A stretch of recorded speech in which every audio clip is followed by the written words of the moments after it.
তুমি যে কত বড় থার্ড ক্লাস নিম্ন লেভেল মানে বেয়াদব মেয়ে, এটা হচ্ছে তোমার ওই যে লাইভে যাও দেখে আমি বুঝছি, তখনই বুঝছি যে কেমনে তুমি ইউজ করতেছো একটা ছোট বাচ্চারে বিয়ের জন্য নিজের ছেলেটারে, বুঝছো?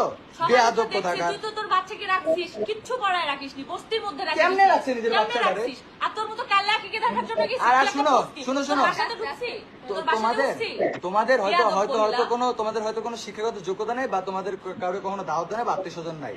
একজনে কোথাও গেলে সাথে দুই একটা বন্ধু বা ফ্রেন্ড বা এগুলো যাইতে পারে। হ্যাঁ, তুমি তো ছোট লোক, তুমি এগুলো বুঝবা না। ঘুরতে গেছি, সেখান থেকে আমরা সবাই নিচে বসা, আর যাওয়ার আগে গেছে ওরা 4 জন। তো কি হয়েছে? রাজা বলছে ভাই আমি আয়েশা দেখছি, তো সামনাসামনিও দেখি, তো কি হয়েছে? আচ্ছা ভালো কথা, ও মানুষের পা ধরে আমার ভিডিও কলে দেয়। হ্যাঁ, এই ফকির নিয়ে আবার আমার কোনো লজ্জা নেই। ফকির নিয়ে কোথাকার নাম্বার পার্লারের আপুকে বলে রাজা ভাইয়ের নাম্বারটা একটু দিবা আপু। কত বড় ফকির নিয়ে, কত বড় শেষরা এরা, শেষরা লেভেলে। তুই মানুষের ফোন দিয়ে ভিডিও কল দিয়ে রাজাকে দেখতে চাস?